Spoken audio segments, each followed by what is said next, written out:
নমস্কার বন্ধুরা, রুবিস কিচেনে সবাইকে স্বাগতম। আশা করি তোমরা সকলেই ভালো আছো, আমিও ভালো আছি। আজকে আবারও আরেকটা রান্নার নতুন রেসিপি নিয়ে চলে এসেছি। সেটি হলো মশলা ইডলি। কিভাবে মশলা ইডলি বানাবো সেটাই তোমাদের সাথে শেয়ার করছি। প্রথমে নিয়ে নিয়েছি 2 কাপ মতন সুজি। যেহেতু অনেকেই খাবে, অনেকে বলতে 5-6 জন আছে, সেই জন্য 2 কাপ সুজি নিয়ে নিয়েছি। আর নিয়ে নিয়েছি 1 বাটির থেকেও একটু কম টক দই। মিক্সড করে দেবো, পুরোটাই আমি ঢেলে দেবো। দিয়ে দেবো নানা রকম সবজি কেটে নিয়েছিলাম, গাজর, ধনেপাতা, টমেটো, বিন। ক্যাপসিকাম ছিল না, দিতে পারিনি। তোমরা যদি বাড়িতে থাকে তাহলে অবশ্যই ক্যাপসিকাম দিও। এবার আমি অল্প অল্প জল দিয়ে ভালো করে এটাকে মিক্সড করে নেব। এইভাবে ভালো করে মিক্স করে নিয়ে তারপরে আমি সবজিগুলো দিয়ে নেব। একদম প্রথমেই একেবারে বেশি জল দেব না, তাহলে কি হবে, মানে পাতলা হয়ে গেলে অসুবিধা হবে পরে। দেখো কি সুন্দর মিশে যাচ্ছে। এবারে আমি সবজিগুলো দিয়ে দেব। সমস্ত সবজিগুলো আমি দিয়ে দিলাম। দিয়ে আরেকটু জল দিয়ে নেব।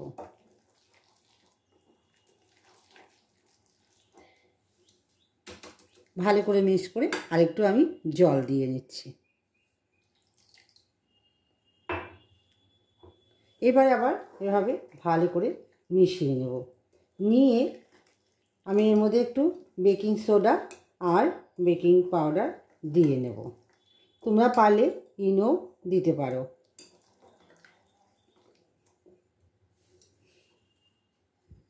আমি এরকম হাফ চামচের মতন আমি বেকিং পাউডার দিয়ে নিলাম। আর একইভাবে আমি এরকমভাবে বেকিং সোডা দিয়ে নিলাম। দিয়ে এবার ভালো করে মিশিয়ে নেব। এটাকে আমি 10 মিনিট বিশ্রামে রেখে দেবো। তারপরে যখন আবার জল লাগবে আমি জল দিয়ে নেব। গ্যাসের মধ্যে পাত্রটা বসিয়ে দিয়ে একটু তেল দিয়ে দিলাম। আমি সোমবার বানিয়ে নেব। মশলা যে ধোসাটা আমি ব্যাটারটা বানিয়েছি সেটা এই মশলা ধোসা এটা বানিয়ে আমি দিয়ে দেবো। গ্যাসের মধ্যে এই পাত্রটা বসিয়ে দিয়েছি, এর মধ্যে অল্প তেল দিয়ে নিয়েছি। দিয়ে এবার আমি একটা সোমবার বানিয়ে নেব, যে ব্যাটারটা বানিয়েছি ওর মধ্যে দেওয়ার জন্য। তেলটা গরম হচ্ছে, এবার আমি দিয়ে নেব হচ্ছে কারিয়া পাতা দিলাম। আমাদের এখানে কারিয়া পাতা খুব একটা ভালো পাওয়া যায় না, তাই আমি এনে স্টোর করে রেখে দিয়েছিলাম। আর দিয়েছিলাম সর্ষে, আর দিয়ে নেব লঙ্কা, কুচি কুচি করে কেটে নিয়েছিলাম শুকনো লঙ্কা। আর দিয়ে নেব ছোলার ডাল। আমার কাছে মুড়ির ডাল ছিল না, তাই ছোলার ডাল দিয়ে নেব। দিয়ে এইভাবে মিশিয়ে নেব। নিয়ে গ্যাসটা বন্ধ করে দেব। 10 মিনিটের জন্য যেটা আমি ঢেকে রেখেছিলাম, 10 মিনিটে বেশি হয়ে গেছে। দেখো কি সুন্দর ঘন হয়ে গেছে। এর মধ্যে আমি যে সম্বারটা বানিয়েছি ওটা দিয়ে দেব।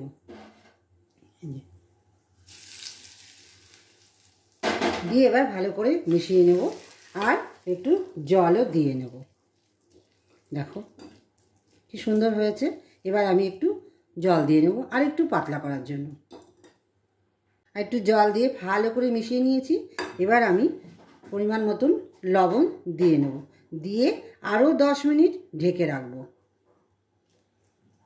আমি আরও 10 মিনিট ঢেকে রাখছি। ইডলিটা চাটনি দিয়ে খাবো, সেই চাটনিটা আমি এখন বানিয়ে নিচ্ছি। চাটনি বানাতে কী কী লাগছে, প্রথমে আমি ফ্রাই প্যানের মধ্যে বসিয়ে দিয়েছি গ্যাসে। আমি বাদাম দিয়ে নেব। বাদামটা একটু ভালো করে ভেজে নেব। তারপরে দিয়ে নেব নারকেল, তারপর দিয়ে নেব ছোলা। বাদামটা আমি ভেজে নিলাম। তোমরা পারলে একটু রিফাইন তেল দিয়েও ভেজে নিতে পারো, আমি এখানে কোনো তেল দেব না। আর দিয়ে নেব নারকেল। নারকেল এরকম কুচি কুচি করে কেটে নিয়েছিলাম, নারকেল দিয়ে নেব। আর দিয়ে নেব হচ্ছে ছোলার ডাল। এই যে 1 মুঠ মতন ছোলার ডাল দিয়ে দিলাম। দিয়ে ভালো করে ভেজে নেব। এরকম করে ভালো করে একটু লাল লাল করে ভেজে নেব। বাদামটা ভাজা হয়ে গেছে, দেখো কি সুন্দর। তোমরা এর মধ্যে একটু তেল দিয়ে নিতে পারো, সর্ষে দিয়ে নিতে পারো। না, আমি যেহেতু সর্ষে সম্বারটা দেবো বলে দিলাম না। তোমরা এর মধ্যে কাজু বাদামও দিয়ে নিতে পারো।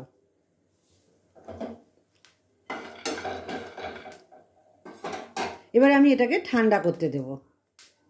আমি যেটা বাদাম, নারকেল আর ছোলা ভেজে এই মিক্সচারটার মধ্যে রেখেছি, এটা আমি পেস্ট করে নেব। তার আগে তোমরা কে কীরকম ঝাল খাও সেরকম তোমরা লঙ্কা দিয়ে দেবে। আমি 3টে লঙ্কা এর মধ্যে দিয়ে নিলাম, আর জল দিয়ে এটাকে আমি পেস্ট করে নেব। তারপরে আমি নুন দেবো। এখন আমি কোনো নুন দেবো না। পেস্ট আমার একদম রেডি। আমি এই পাত্রটার মধ্যে নামিয়ে নেব। এর মধ্যে আমি একটু লবণ আর এই লেবুর রসটা দেব।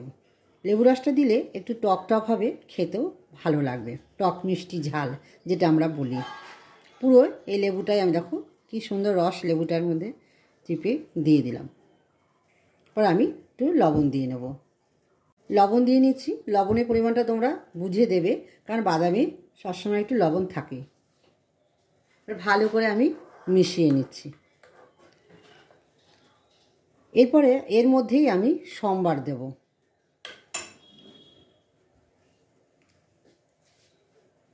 সম্বার বানানোর জন্য এই সম্বারের পাত্রটা আমি বসিয়ে দিয়েছি, আর একটু তেল দিয়ে নিলাম। একটু সম পরিমাণে আমি তেল দিয়ে নিলাম, আর দিয়ে নেব সর্ষে দিয়ে নিলাম। গ্যাসের ফ্লেমটা আমি কিন্তু কমিয়ে দিয়েছি। আর শুকনো লঙ্কা দিয়ে নেব। একটা শুকনো লঙ্কা দিয়ে নিলাম, তোমরা পারলে 2টো দিয়ে নিতে পারো। আর দিয়ে নেব কারিয়া পাতা। কারিয়া পাতাটা আমি স্টোর করে রেখেছিলাম। আমাদের এখানে কারিয়া পাতা খুব একটা ভালো পাওয়া যায় না, তাই আমি স্টোর করে রেখে শুকিয়ে রেখে দিয়েছিলাম। আমার সম্বারটা একদম রেডি। এবার আমি ওই বাদামের চাটনির মধ্যে দিয়ে দেব। বাদামের চাটনির মধ্যে সম্বারটা দিয়ে নিলাম, দিয়ে আমি একটু ভালো করে মিশিয়ে নেব।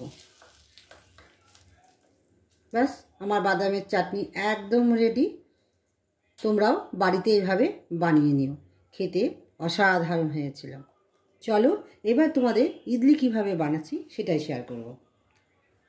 এবারে আমি ইডলি যেটার মধ্যে বানাবো সেই পাত্রটার মধ্যে একটু তেল ঘষে নিলাম। ইডলি মেকারের মধ্যে একটু তেল ঘষে নিতে হবে, সহজেই ইডলিগুলো উঠে যাবে। এইভাবে তেল ব্রাশ আমি করে নেব।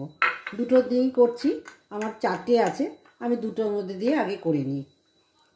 এই যে এভাবে তেল তোমরা ঘষে নেবে, তাহলে সহজেই ইডলিগুলো উঠে যাবে। দেখো আধ ঘন্টা পর 10 মিনিট 20 মিনিট 40 মিনিট মতন তো আমি ঢেকে রেখেছিলাম। দেখো কি সুন্দর হয়ে গেছে, একদম মিশে গেছে। এবার আমি ইডলি মেকারের মধ্যে এটা পরিমাণ মতন দিয়ে নেব। দেখো প্রত্যেকটা এইভাবে আমি বানিয়ে নিয়েছি। তোমরাও এইভাবে বাড়িতে বানিয়ে নিও। কেমন হয়েছে অবশ্যই কমেন্ট করে জানাবে। চলো এবার আমি গ্যাসের মধ্যে বসিয়ে দিই। জলটা ফুটছে, জলটা আমি একদম ফুটিয়ে নিলাম। তারপর আমি একটু গ্যাসের ফ্লেমটা একদম কমিয়ে দেবো, দিয়ে এই পাত্রগুলো দিয়ে নেব। প্রথমেই দেব ছোটোটা। এই ইডলি মেকারটা আমাকে আমার হাজব্যান্ড এনে দিয়েছিল যখন ওই ইলেকশন ডিউটি পড়েছিল দক্ষিণ ভারতে, তখনও আমাকে এটা এনে দিয়েছিল। আমি বলেছিলাম ইডলি মেকার নিয়ে এসো, তখন ওইটা আমাকে এনে দিয়েছিল। তারপর থেকে আমি এর মধ্যেই ইডলি বানাই। এবার আমি 2টো দিয়ে এইভাবে ঢেকে দিলাম, দিয়ে এবার গ্যাসের ফ্লেমটা একটু বাড়িয়ে দেবো, দিয়ে 15 মিনিটের মতন রাখবো। তারপর উঠিয়ে দেখবো হয়েছে কি না একটা ছুরি দিয়ে। তারপর আবার না হলে আবার আমি বসিয়ে দেবো। 10 মিনিট হয়ে গেছে, এবার আমি দেখবো হয়েছে কি না, সেই জন্য ঢাকনাটা খুলে দেখবো। দেখো তোমাদেরকেও দেখাচ্ছি আমি, ফুলে গেছে কি সুন্দর। এবার আমি ছুরি দিয়ে দেখবো যে হয়েছে কি না। এই একটা ছুরি দিয়ে কেক যেমন আমরা দেখি এরকম করে দেখব। দেখো আরেকটু হবে, প্রত্যেক কটায় আরেকটু হবে। এই যে ছুরির মধ্যে লেগে যাচ্ছে মানে আরেকটু হবে। ঠিক আছে, আমার ইডলি একদম রেডি। আমি তোমাদের বাদামের চাটনি বানিয়েও দেখালাম, আর কিভাবে ভেজিটেবিল দিয়ে ইডলি বানাই সেটাও তোমাদের দেখালাম। এটাকে ভেজিটেবিল দিয়ে ইডলি বলে বা মশলা ইডলিও বলে, যাই হোক যে যেটা বলে তোমরা বলে থাকো। আমি একদম রেডি করে নিয়েছি। কেমন হয়েছে আমার সাজানোটা অবশ্যই তোমরা কমেন্ট করে জানাবে, আর লাইক শেয়ার করবে। আজকের মধ্যে এই পর্যন্ত। চলো, ভালো থেকো, সুস্থ থেকো, টাটা।